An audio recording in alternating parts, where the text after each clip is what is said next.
Welcome back to my YouTube channel medical and nurses. अब मेरा नाम है कीर्ति। सो गाइस, आज हम बात करने वाले हैं MP Vyapam staff nurse exam की, जिनका पेपर होने वाला है 16 दिसंबर से है, जो 27 दिसंबर के बीच में डेट दी हुई है ऑफिशियल वेबसाइट पर, जो रूल बुक आई थी उसके अकॉर्डिंग। बट अभी तक जो एडमिट कार्ड है वो नहीं आए हैं। तो जो भी लोग पेपर देने वाले हैं उनके लिए क्वेश्चन पेपर बहुत ही हेल्पफुल रहने वाला है, क्योंकि यहाँ पर टोटल 100 MCQs बेस्ड क्वेश्चन है। सो आई होप आपको वीडियो अच्छा लगे तो वीडियो में एंड तक जरूर बने रहें। जो लोग चैनल पर नए हैं, चैनल को सब्सक्राइब करके बेल आइकॉन बटन जरूर प्रेस कर लें। तो ये पेपर गाइस रिसेंट का ही है, नवंबर में कंडक्ट करवाया गया था। एक स्टूडेंट्स ने मुझे पेपर भेजा है कि आप इसके लिए सॉल्व कीजिए। तो यहाँ पर जो क्वेश्चन है 100 MCQs हैं, बहुत ही अच्छे क्वेश्चन है, इसलिए मैं पेपर आपके लिए सॉल्व करवा रही हूँ। सो आई होप आपको वीडियो अच्छा लगे तो एंड तक जरूर बने रहना, और चैनल पर नए हो तो चैनल को सब्सक्राइब करके बेल आइकॉन बटन जरूर प्रेस करना। तो यहाँ पर इस वीडियो में हम टोटल 100 MCQ सॉल्व करेंगे विथ रेशनल के। सभी क्वेश्चन यहाँ पर इंग्लिश बेस्ड लैंग्वेज है, बट मैं आपको हिंदी में समझाने की भी कोशिश करूँगी। सो आई होप आपको वीडियो अच्छा लगे। और जीके के लिए आप मेरा जो सेकंड चैनल है उसको प्रेफर कर सकते हैं, एज यू विश। तो यहाँ पर जो हम 100 क्वेश्चन पढ़ेंगे, जिनका एमपी व्यापम या फिर यूपी सीएचओ के लिए पेपर होने वाला है, जिनका भी 20 दिसंबर को सीसीएचएन जो आफ्टर ट्रेनिंग के बाद पेपर होता है उसके लिए, और जिनका सीआरपीएफ के लिए आफ्टर फिजिकल के बाद आपकी अभी एग्जाम डेट नहीं आई है वो होगा, उनके लिए भी। ऑल ओवर सभी के लिए क्वेश्चन इंपॉर्टेंट है, क्योंकि इसमें नर्सिंग से रिलेट करते हुए पूरे क्वेश्चन एक या दो क्वेश्चन ही होंगे जो जीके से होंगे। तो यहाँ पर क्वेश्चन नंबर फर्स्ट है, drug kit B is given at. तो आपने drug kit A and B दोनों पढ़ी हैं। तो ये दोनों जो किट ए और किट बी हैं कहाँ पर दी जाती हैं, तो मैं अभी आपको बताऊंगी। बट यहाँ पर क्वेश्चन है कि drug kit B is given at, तो ड्रग किट बी है जो कहाँ दी जाती है। ऑप्शन है PSC, sub centre, CSC and first referral unit, that means FRU. तो drug kit A and B जो दोनों किट हैं कहाँ पर दी जाती हैं, प्रोवाइड करवाई जाती हैं सब सेंटर में। तो यहाँ पर इसका सही आंसर क्या होगा, बी, सब सेंटर। और जो ड्रग किट बी दी जाती हैं और ए दी जाती हैं, इन दोनों में फर्स्ट एड से रिलेट करते हुए आइटम्स प्रेजेंट होते हैं, जो कि सब सेंटर में प्राइमरी ट्रीटमेंट के लिए ज़रूरी होते हैं। तो drug kit A and B मैं आपको कई बार बता चुकी हूँ, तो आप लोग एक बार ज़रूर चेक कर लेना। हो सकता है आपको ड्रग किट बी में क्या कंटेंट रहते हैं वो भी पूछे जा सकते हैं। तो drug kit A and B दोनों यदि आपसे पूछा जाता है, दोनों सब सेंटर में दी जाती हैं। नेक्स्ट है, International AIDS Day celebrated on every year. तो हम हर साल इंटरनेशनल एड्स डे कब मनाते हैं, 1 दिसंबर को। जिस तरीके के क्वेश्चन है उसमें मैं आपको ऑप्शन नहीं बताऊंगी, ताकि आपको भी कंफ्यूजन ना हो, डायरेक्ट आंसर पता हो। तो इंटरनेशनल एड्स डे कब सेलिब्रेट करते हैं हम, हर साल 1 दिसंबर को। 7 अप्रैल को क्या मनाते हैं, world health day. Next is, who is the chairman of health survey and planning committee. तो हेल्थ सर्वे और प्लानिंग कमेटी के चेयरमैन कौन है। ऑप्शन है एएल मुदलियार, एमएस चड्डा, एके मुखर्जी और जोसेफ वोर।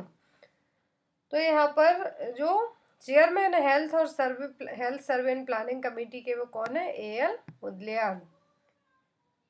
Next is, principle of health education include all except. तो health education के सभी प्रिंसिपल हैं किसी एक को छोड़कर। ऑप्शन है पार्टिसिपेशन, मोटिवेशन, पनिशमेंट और री। तो हेल्थ एजुकेशन में हम किसी को पनिश तो नहीं करेंगे, यहाँ पर एज एन ऑप्शन की बात करें तो इसका आंसर क्या होगा, पनिशमेंट, जो कि हेल्थ एजुकेशन का प्रिंसिपल नहीं हो सकता। Next is, census is conducted in every how many year in India. तो भारत में सेंसस है जो कितने सालों के बाद कंडक्ट करवाया जाता है, हर बार। तो इंडिया में सेंसस की बात की जाए तो हमेशा हर 10 साल में सेंसस कंडक्ट करवाया जाता है, जनगणना की जाती है, वो कब होती है, एवरी 10 ईयर में। तो यहाँ पर इसका आंसर क्या होगा, सी, 10 ईयर।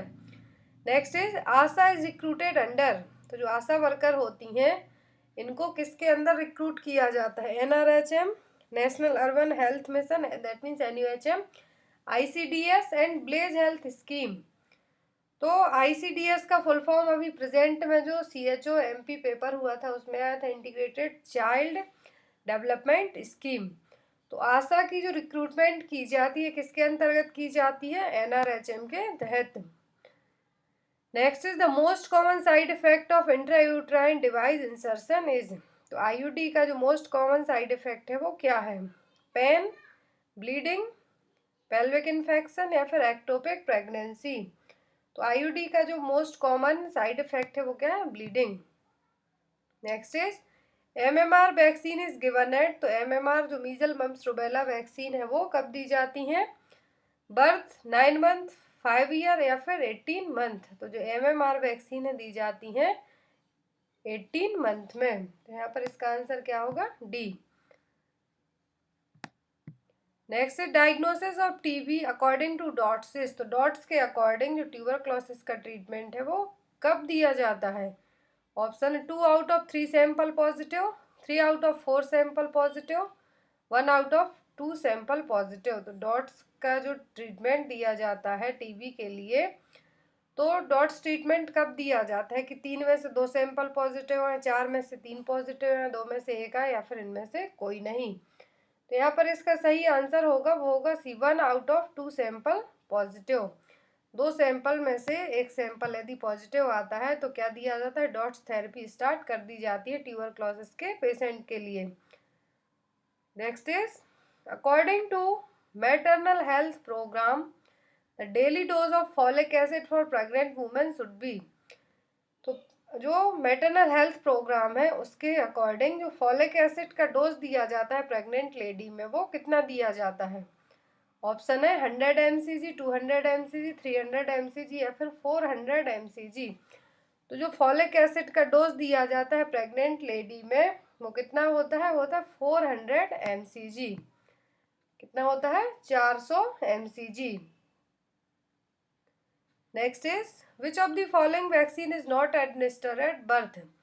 तो एट बर्थ के टाइम पर कौन सी वैक्सीन नहीं दी जाती। ऑप्शन है HIV, OPV, BCG और हेपेटाइटिस बी। तो OPV, हेपेटाइटिस बी और BCG ये तीनों एट द बर्थ दी जाने वाली वैक्सीन है, बट HIV है जो एट द बर्थ नहीं दी जाती। Next is DMP is an injectable contraceptive given every. तो जो DMP इंजेक्शन दिए जाते हैं इंट्रामस्कुलर रूट के थ्रू, कॉन्ट्रासेप्टिव मेथड है, तो इसमें जो इंजेक्शन है इनका ड्यूरेशन कितने टाइम तक एक बार दिए जाते हैं और दोबारा उसको कितने ड्यूरेशन के बाद दोबारा इंजेक्ट करना पड़ता है तब ये अपना सही काम करते हैं। ऑप्शन है 3 वीक, 3 मंथ, 2 मंथ या फिर 2 ईयर। तो DMP इंजेक्शन दिए जाते हैं एवरी 3 मंथ में दिए जाते हैं। तो यहाँ पर इसका आंसर क्या होगा, B, 3 month. Next is toxic shock syndrome is due to which vaccine. तो टॉक्सिक शॉक सिंड्रोम की कंडीशन होती है किस वैक्सीन के कारण होती है। ऑप्शन है मम्स, टिटनस, साल्क या फिर मीजल्स। तो टॉक्सिक शॉक सिंड्रोम की कंडीशन होती है मीजल्स वैक्सीन के कारण होती है। Next is minimum gap that should be allowed in between two administer 2 live vaccine. यदि किसी को 2 लाइव वैक्सीन एडमिनिस्टर की जानी हो तो मिनिमम कितना गैप होना चाहिए उन दोनों वैक्सीन के एडमिनिस्ट्रेशन के लिए।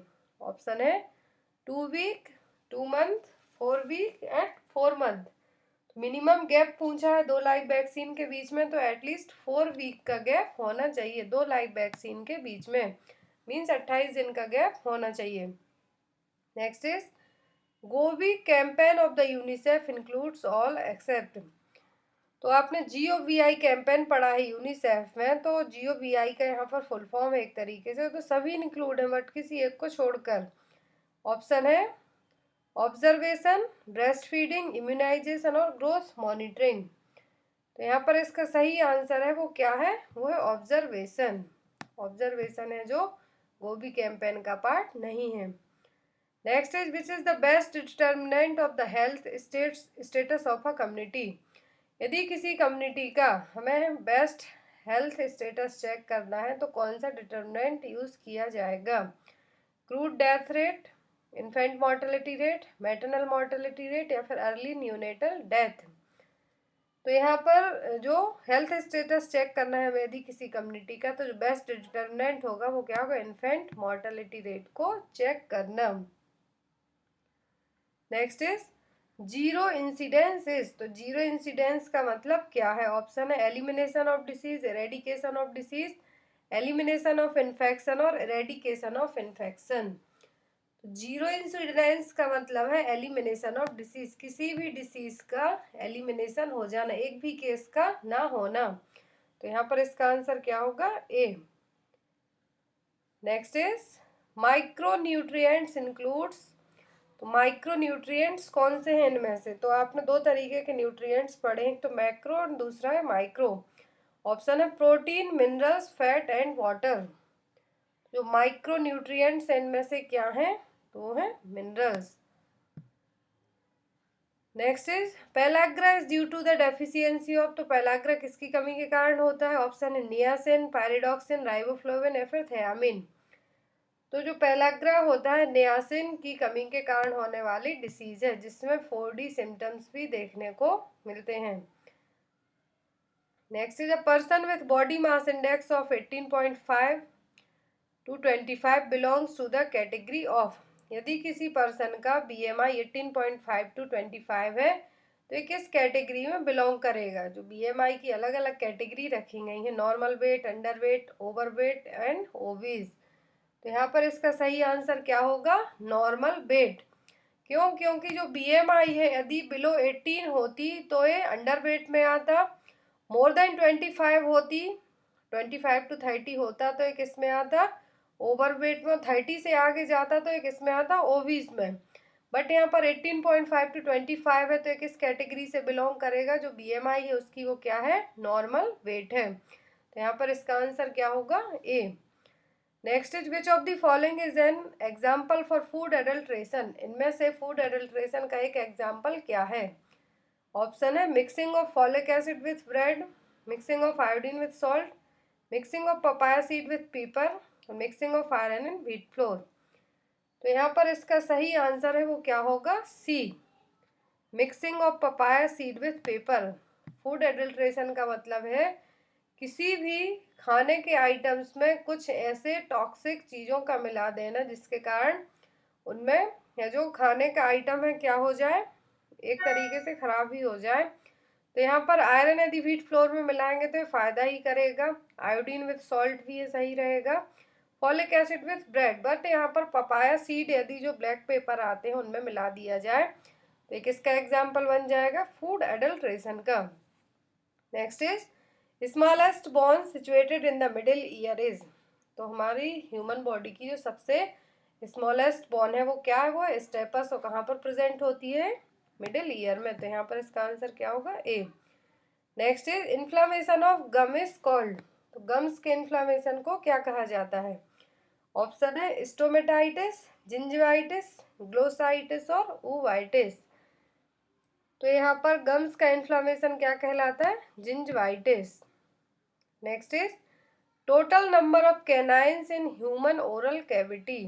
तो ह्यूमन ओरल कैविटी में कैनाइन जो दांत है वो कितने होते हैं? ऑप्शन है 8, 10, 6 और 4। तो टोटल नंबर ऑफ कैनाइन होते हैं ओरल कैविटी में 4। Next is outer layer of the heart wall is. तो हार्ट वॉल की जो आउटर लेयर है वो क्या है? मायोकार्डियम, पेरिकॉन्ड्रियम, पेरिकार्डियम और पेरिओस्टियम। आउटर लेयर पूछिए सबसे बाहरी लेयर कौन सी है? तो वो है pericardium. Next type of mosquito transmitting malaria. तो मलेरिया कौन से मॉस्क्यूटो के थ्रू ट्रांसमिट होता है? तो होता है एनाफ्लिस मॉस्क्यूटो के द्वारा। Next is instrument used to calculate the amount of bleaching powder for disinfection of well.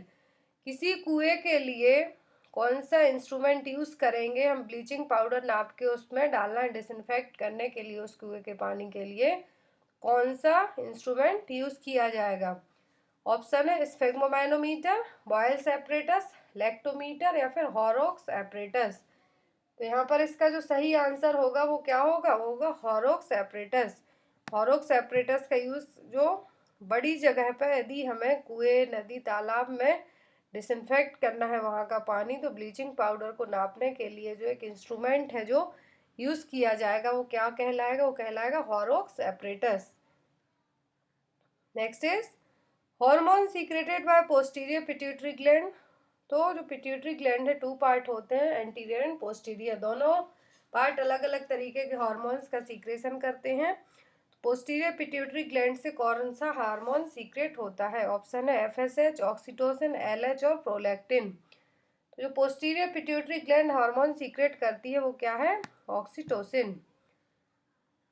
Next is minimum distance between septic tank and source of water. तो सेप्टिक टैंक और पानी के जो सोर्स है उनके बीच में कितना डिस्टेंस होना चाहिए? मिनिमम डिस्टेंस पूछा है तो एटलीस्ट 15 मीटर, 15 मीटर डिस्टेंस है जो होना चाहिए। Next is the ability to understand self is termed as. खुद को समझने की क्षमता क्या कहलाएगी? ऑप्शन में अटेंशन, जजमेंट, परसेप्शन और इंसाइट। खुद को समझने की क्षमता, आपके बारे में आपको सब पता हो, वो क्या कहलाएगा? Insight. Next is defence mechanism in which unacceptable desires are redirected into socially desirable channels. ऐसी कौन सी डिफेंस मैकेनिज्म है जिनमें जिन चीज़ों को आप चाहते भी नहीं हैं, जो आपकी इच्छाएं भी नहीं हैं, लेकिन वो सोशल डिजायरेबल तरीके से आपको एक्सेप्ट करनी पड़ती हैं, तो वो क्या कहलाएंगी? ऑप्शन है प्रोजेक्शन, सब्लिमेशन, डिस्प्लेसमेंट या फिर रेशनलाइजेशन। तो यहाँ पर जो डिफेंस मैकेनिज्म होगी इस तरीके की, वो क्या कहलाएगी? Sublimation. Next is false fixed belief that can not be corrected by reasoning is called. तो जो फॉल्स फिक्स्ड बिलीफ है जिनको हम करेक्ट नहीं कर सकते हैं वो क्या कहलाएंगे? डिल्यूजन, हेल्यूसिनेशन, इल्यूजन या फिर कंपल्सन। तो फॉल्स फिक्स्ड बिलीफ क्या कहलाते हैं? डिल्यूजन। तो यहाँ पर इसका आंसर क्या होगा? A. Next is science dealing with ageing process. कौन सी साइंस में जो एजिंग प्रोसेस की स्टडी की जाती है? ऑप्शन है ऑन्कोलॉजी, साइटोलॉजी, जेरेंटोलॉजी या फिर पैथोलॉजी। तो ऑन्कोलॉजी में कैंसर की स्टडी की जाती है, साइटोलॉजी में सेल्स की और पैथोलॉजी में जो माइक्रो ऑर्गेनिज्म है उनकी स्टडी की जाती है। तो एजिंग प्रोसेस किस में स्टडी की जाती है? जेरेंटोलॉजी में। Next is the term for fear of height. किसी को ऊंचाई से डर लगना क्या कहलाएगा? तो इसके लिए जो टर्म यूज किया जाता है वो क्या है? एक्रोफोबिया। फोबिया से आपको बहुत सारे क्वेश्चन एग्जाम में आ सकते हैं, अलग अलग टाइप के जो फोबिया होते हैं। तो यहाँ पर मेनली जो एग्जाम में दो फोबियाज आते हैं, एक तो क्लस्ट्रोफोबिया आता है जो क्लोज स्पेस से डर लगता है जिनको, और हाइट से भी आ सकता है, वाटर फोबिया भी आ सकता है, इसको हाइड्रोफोबिया कहा जाता है। तो ये आप जो बेसिक फोबियाज के टाइप है उनको एक बार जरूर पढ़ लेना, स्पेशली जो एग्जाम्पल है फोबिया के उनको। Next is rabies is caused by. Rabies किसके द्वारा होता है? अरबो वायरस, एडिनोवायरस, लाइजा वायरस या फिर रोटा वायरस। तो जो रेबीज है किस वायरस के कारण होने वाली प्रॉब्लम है? लाइजा वायरस के थ्रू होने वाली problem. Next is population covered by an anganwadi worker is. एक आंगनवाड़ी वर्कर कितनी पॉपुलेशन को कवर करती है? तो ये करती है 1000। Next is flag sign is a characteristic feature of which disease. तो फ्लैग साइन है जो कहाँ देखने को मिलता है, सॉरी किस डिसीज में देखने को मिलता है?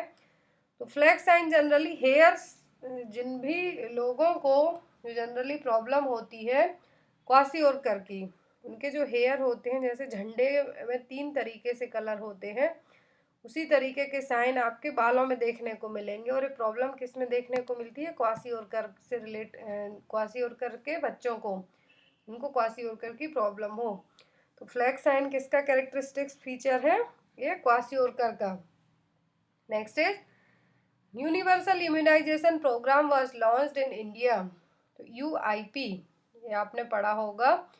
यूनिवर्सल इम्यूनाइजेशन प्रोग्राम को इंडिया में कब लॉन्च किया गया था? 1985 में। नेक्स्ट है under vitamin A prophylaxis programme children between 1 to 6 year are given. तो विटामिन ए प्रोफाइलैक्सिस प्रोग्राम के तहत जो 1 से 6 साल के बच्चों में जो विटामिन ए का डोज दिया जाता है वो कितना होता है? तो ये होता है 2 लाख आयु ऑफ विटामिन ए। 9 मंथ की एज तक का पूछते, यदि यहाँ पर 1 to 6 ईयर पूछा है, यदि 9 मंथ पूछते तब देते 1 लाख आयु ऑफ विटामिन ए, बट यहाँ पर 1 ईयर to 6 ईयर पूछा है तो कितना देंगे? 2 lakh unit. Next is 7 vaccine is given for the prevention of. तो आपने साल को 7 वैक्सीन पढ़े हैं, तो 7 वैक्सीन किसके प्रिवेंशन के लिए दी जाती है? ये दी जाती है poliomyelitis. Next is one sub centre is for a population of, एक सब सेंटर कितनी पॉपुलेशन के लिए होता है। यदि हिली और ट्राइबल पूछा जाए तो 3000, प्लेन एरिया पूछा जाता है तो कितना 5000, बट यहाँ पर ऐसा कुछ नहीं है, ओनली वन सब सेंटर पूछा है कितनी पॉपुलेशन के लिए है, तो ये कितने हैं 5000 पॉपुलेशन के लिए, तो यहाँ पर इसका आंसर क्या होगा बी।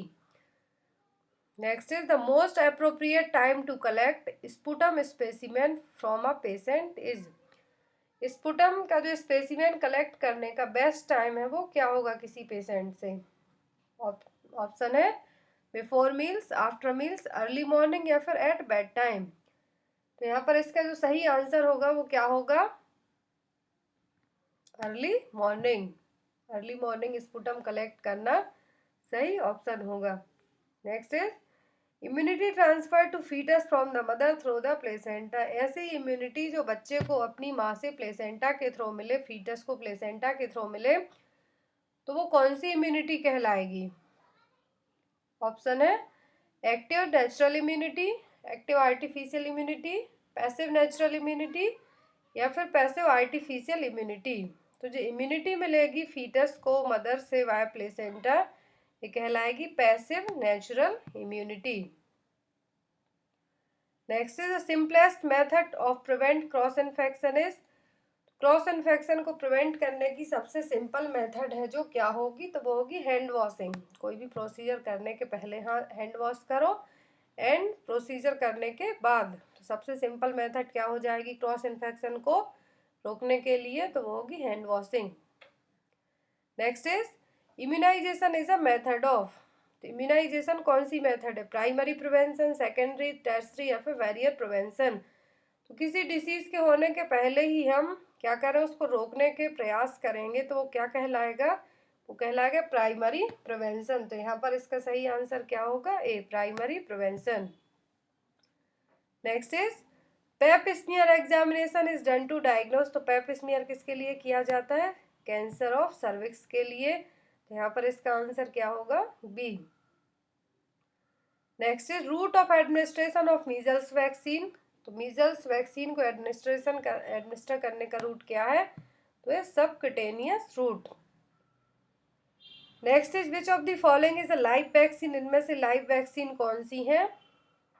ऑप्शन है टीटी, डीपीटी, बीसीजी या फिर डीटी। तो यहाँ पर इसका सही आंसर है क्या होगा, वो होगा बीसीजी वैक्सीन क्या है, लाइव वैक्सीन है।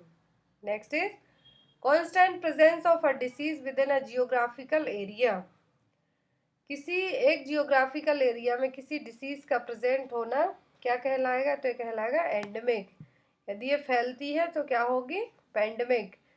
Next is a person who harbours pathogenic organism without showing the manifestation of the disease, कोई ऐसा पर्सन जिसमें पैथोजेनिक ऑर्गेनिज्म प्रेजेंट हो but manifestation clinical sign symptom है जो शो नहीं हो रहे हैं, तो वो उस डिसीज के लिए क्या कहलाएगा, एजेंट, होस्ट, करियर या फिर पेशेंट। तो इस तरीके का जो पर्सन है वो क्या कहलाएगा, करियर, की उस डिसीज को क्या कर रहा है, वाहक है उस डिसीज को, करियर है उसको फैलाने के लिए। Next is 5 teaspoon is equivalent to how many millilitres, तो 5 टीस्पून है जो कितने ml के बराबर होती है, तो 5 टीस्पून इक्वल होती है 25 ml के। Next is which pulse should the nurse palpate during rapid assessment of an adult unconscious patient, किसी अनकॉन्शियस पेशेंट के लिए यदि आप रैपिड असेसमेंट करते हैं, फास्ट असेसमेंट करते हैं, तो कौन सी पल्स से आप सबसे पहले पाल्पेट करेंगे। ऑप्शन है रेडियल, ब्रैकियल, फीमोरल या फिर कैरोटिड। तो आप सबसे पहले जो पल्स पाल्पेट करेंगे वो क्या होगी, carotid pulse. Next is the following are the standard tuberculosis drug except, इनमें से कौन सी है जो स्टैंडर्ड ट्यूबरक्लोसिस ड्रग है बट किसी एक को छोड़कर। तो आपने जो 5 फर्स्ट प्राइमरी ड्रग्स पढ़ी हैं ट्यूबरक्लोसिस की, तो उनमें से कौन सी नहीं है, तो वो है क्लोरोमाइसिन, बाकी रिफार्मसिन, स्ट्रेप्टोमाइसिन, आइसोनियाजाइड, और जो बाकी की 2 और मेडिसिन है वो इसी में कैलकुलेट रहेंगी, बट क्लोरोमाइसिन है जो इसका पार्ट नहीं है। Next is what is a water soluble vitamin, water soluble vitamin कौन सा है इनमें से, तो ओनली 2 विटामिन है जो वाटर सॉल्युबल है, बाकी के फैट सॉल्युबल है। ऑप्शन है vitamin A, vitamin K, vitamin B और vitamin D.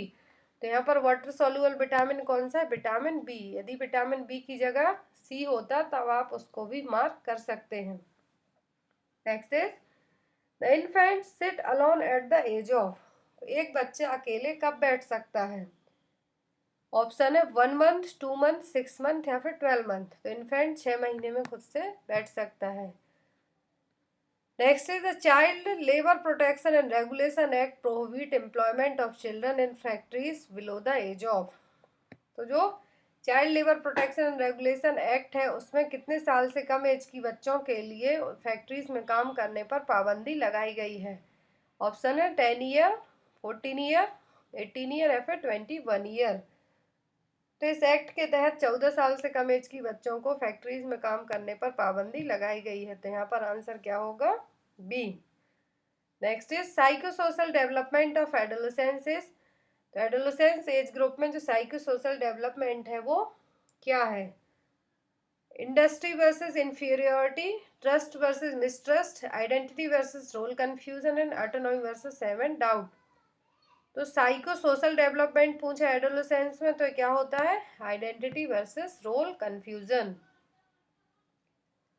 Next is a protein deficiency syndrome in which weight below 60%, growth retardation and generalised oedema. तो यहाँ पर यदि आपको अदर जो पॉइंट है समझ में नहीं आते कि वेट 60% से कम हो, ग्रोथ रिटार्डेशन हो, बट एडिमा ये मरासमस और क्वासियोरकर इन दोनों में डिफ्रेंशिएट करने वाली कंडीशन है। तो ये किसमें देखने को मिलेगा? जो एक प्रोटीन डेफिशिएंसी सिंड्रोम है। तो आप पेलाग्रा और रिकेट्स ऑप्शन को अलग कर सकते हैं। बाकी मरासमस और क्वासियोरकर में से यदि आपको मार्क करना है तो इसका आंसर क्या होगा? बी। क्वासियोरकर में ही एडिमा देखने को मिलता है।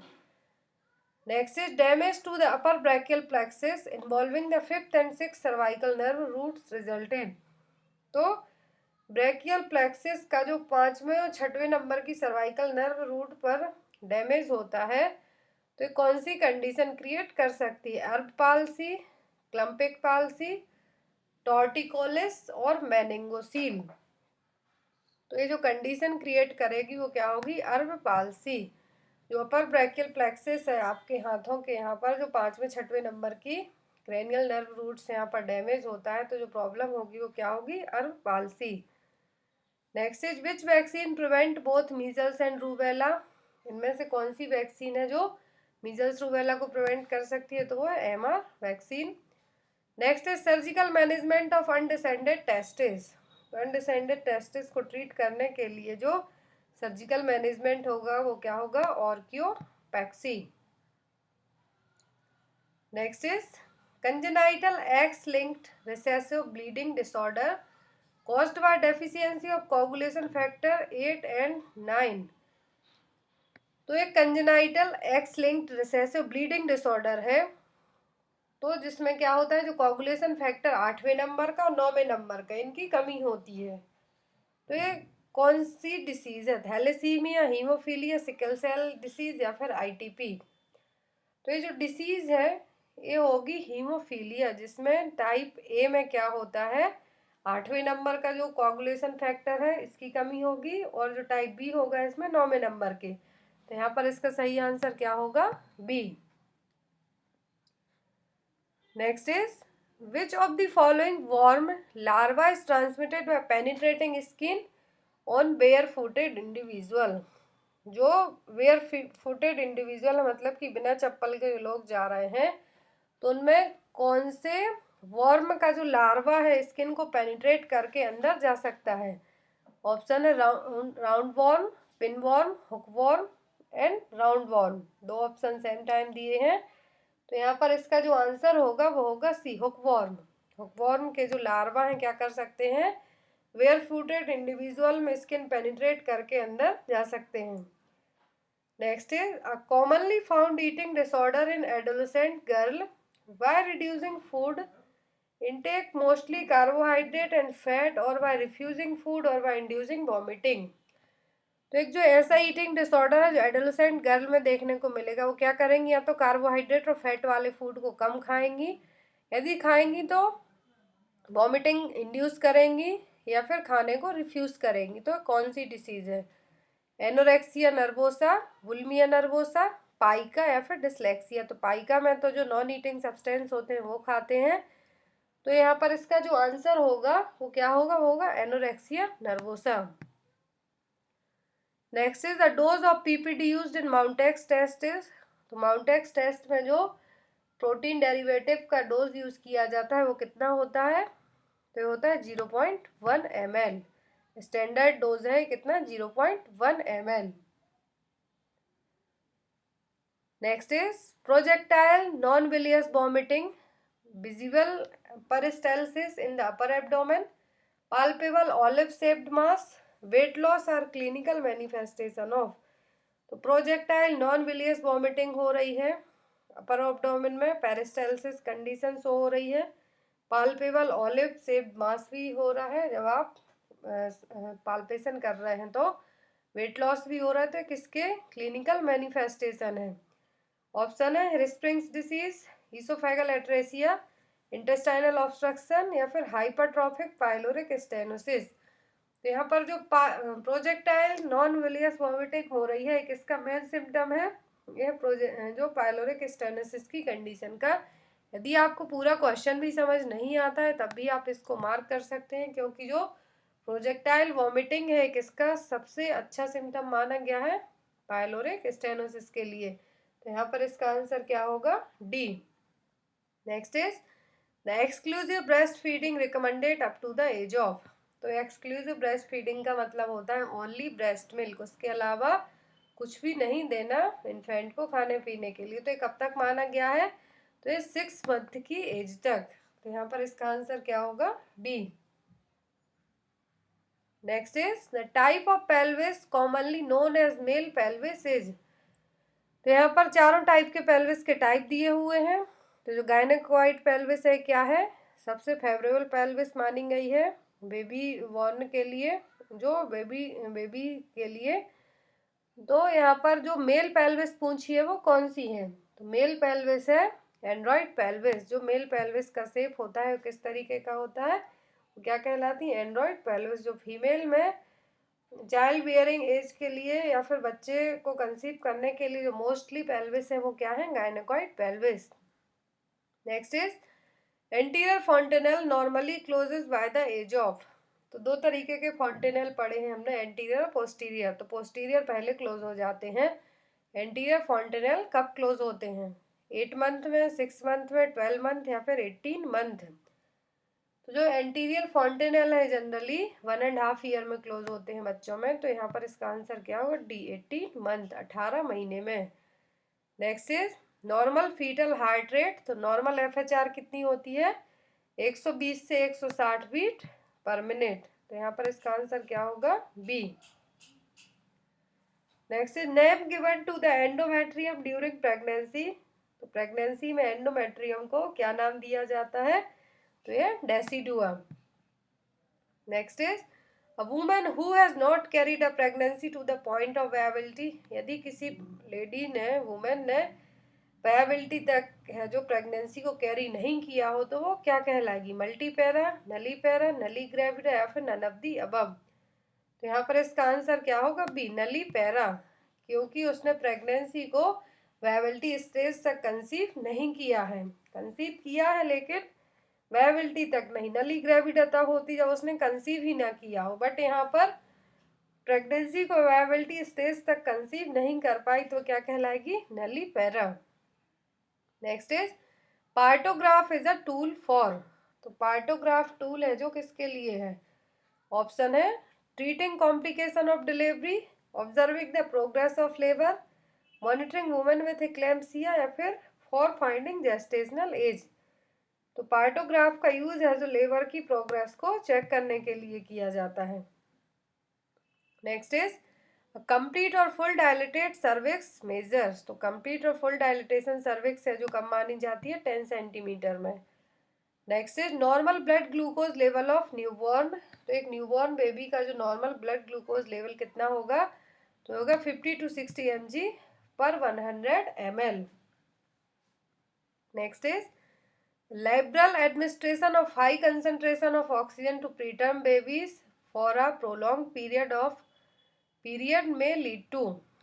तो यदि जो भी बेबीज हैं प्रीटर्म हुए हैं तो उनको बाहर से है जो आर्टिफिशियल ऑक्सीजन दी जा रही है प्रीटर्म बेबीज को, तो यदि ये हाई कंसंट्रेशन में दी जाती है तो उन बेबीज में और कौन से कॉम्प्लिकेशन हो सकते हैं प्रोलॉन्ग पीरियड तक यदि उनको ऑक्सीजन इस तरीके से दी जाए तो। ऑप्शन है एस्फेक्सिया, रेट्रोलेंटल फाइब्रोप्लासिया, सेरिब्रल हेमरेज या फिर हाइपोथर्मिया। तो यदि लॉन्ग टाइम तक इस तरीके से ऑक्सीजन प्रोवाइड करवाई जाती है प्रीटर्म बेबीज को तो रेट्रोलेंटल फाइब्रोप्लासिया की कंडीशन उन बेबीज में डेवलप हो सकती है। Next is an abortion in which the conceptus placenta and membranes are expelled completely from the uterus. तो अबॉर्शन का कौन सा टाइप है जिसमें कॉन्सेप्शन का मटेरियल है प्लेसेंटा मेम्ब्रेन ये सभी यूट्रस से पूरे तरीके से बाहर आ जाएं, तो ये कौन सा अबॉर्शन कहलाएगा।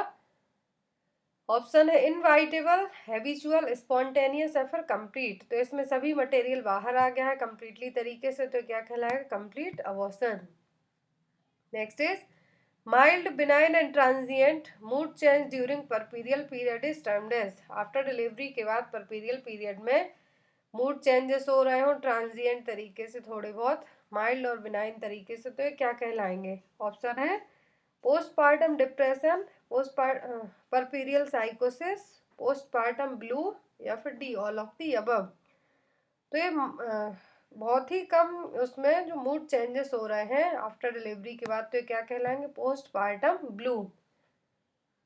Next is indication of emergency caesarean section not include. तो इमरजेंसी में जो सिजेरियन सेक्शन होता है LSCS, एक तो इलेक्टिव होता है दूसरा इमरजेंसी में। इलेक्टिव का मतलब कि पहले से ही डिसाइडेड है डेट आपकी, और आपकी यदि कंडीशन भी डॉक्टर को पता है तो वो पहले से ही डेट डिसाइड करके रखेंगे कि आपकी इस दिन LSCS किया जाना है। इमरजेंसी में कौन सा नहीं किया जाएगा अकॉर्डिंग टू ऑप्शन, तो ऑप्शन है cord prolapse, cephalopelvic disproportion diagnosed in labour, preterm baby या फिर एक्लेम्सिया।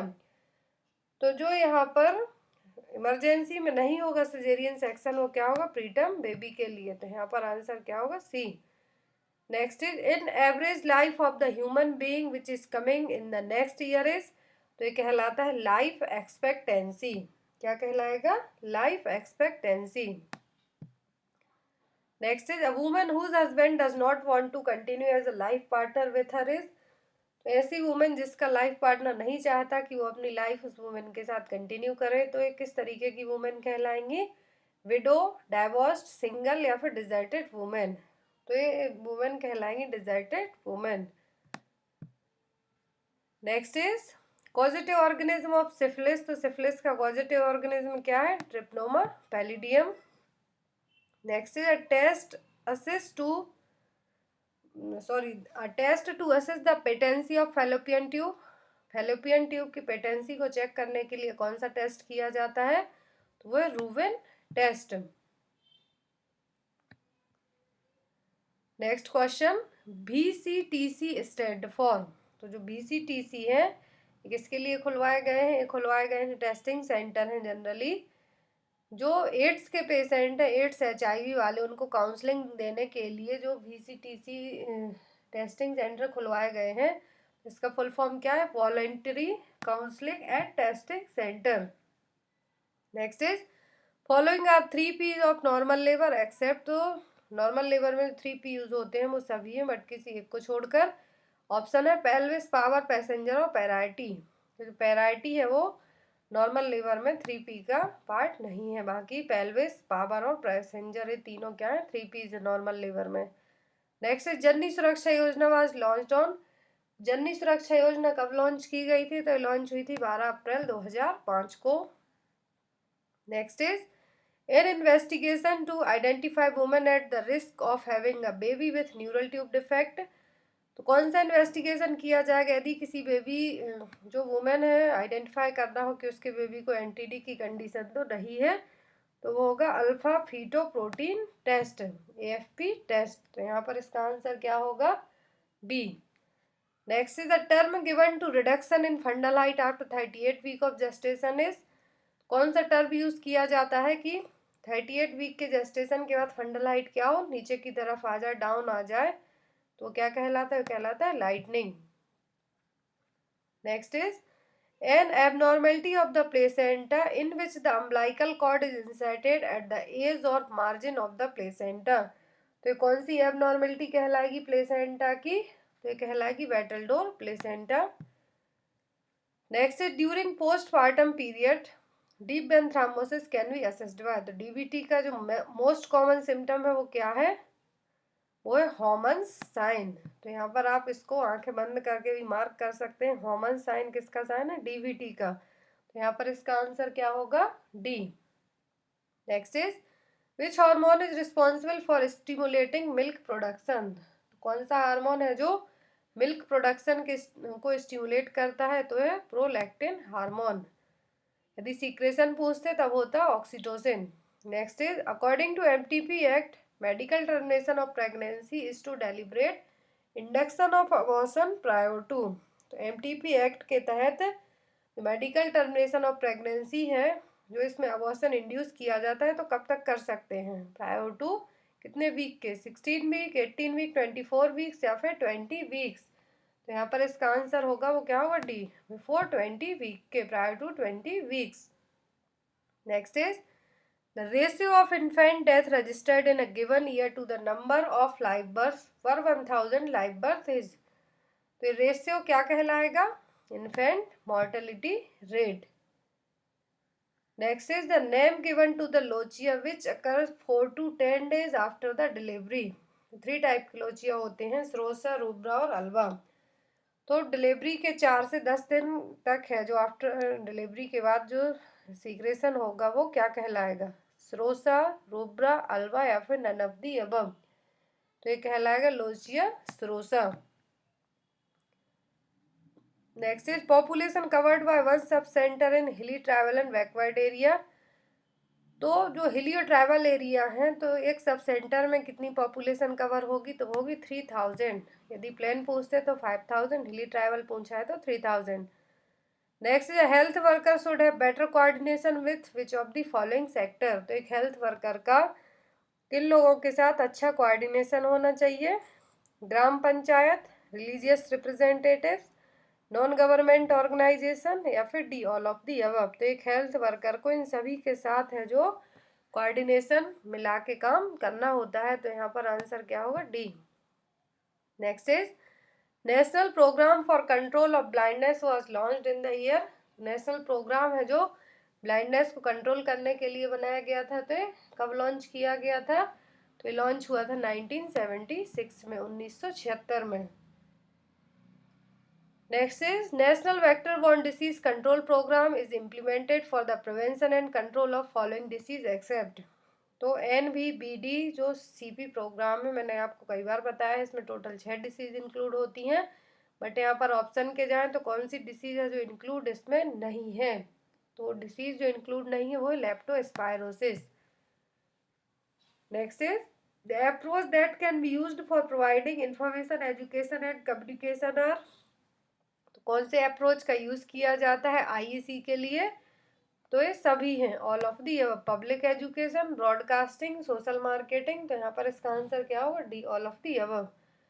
लास्ट क्वेश्चन है यहाँ पर registered maintain in a sub centre include all of the below except. तो सभी रजिस्टर मेंटेन किए जाते हैं सब सेंटर में बट किसी एक को छोड़कर. ऑप्शन है family planning register, in patient register, universal immunisation programme master register और MCH मास्टर रजिस्टर. तो सब सेंटर में मेंटेन नहीं किया जाता रजिस्टर, वो क्या है? इन पेशेंट रजिस्टर. तो गाइस ये थे टोटल 100 MCQ. आई होप आपको वीडियो अच्छा लगा हो तो लाइक शेयर जरूर करना. Thank you for watching us. Bye bye.